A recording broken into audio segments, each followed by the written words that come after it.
विधानभवनाच्या पायऱ्यांवर विरोधकांनी लुंगी आणि बनियान घालून आंदोलन केलं। संजय गायकवाड, संजय शिरसाट, भरत गोगावले यांच्यावर विरोधकांनी निशाणा साधलाय। या महाराष्ट्रात चड्डी बनियान गँगने हैदोस घातलेला आहे। कोणी कॅन्टीनमध्ये जाऊन साध्या नोकराला मारहाण करतात, कोणी सिगरेट ओढत सुटकेसभर पैसे जगाला दाखवतात, कोणी चड्डी बनियानवर ओम फट म्हणतात। या महाराष्ट्रावर दरोडा टाकण्याचं काम ही चड्डी बनियान गँग टाकते। हे महाराष्ट्राला लुटतात, महाराष्ट्रावर दरोडा टाकतायत। म्हणून या ठिकाणी आज आम्ही चड्डी बनियान गँगच्या विषयी एक आंदोलन केलेलं आहे।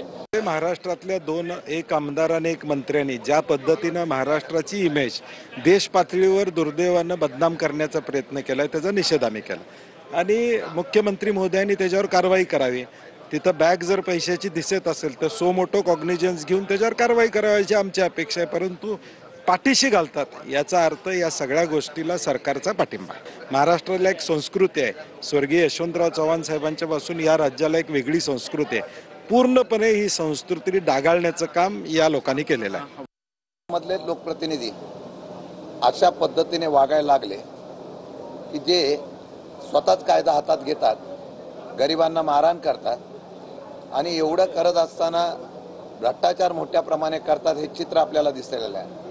आणि जनतेमध्ये एक वेगळ्या प्रकारची तीव्र नापसंती या लोकप्रतिनिधीमुळे झाल्यामुळे या सर्वांचा निषेध करण्यासाठी आम्ही आज या पायऱ्यावर निदान आम्ही हे आंदोलन केल्यानंतर तरी त्यांच्या मनामध्ये सुबुद्धी यावी, निदान संस्कृती आणि सुसंस्कृतपणा यावा एवढीच अपेक्षा व्यक्त करतो।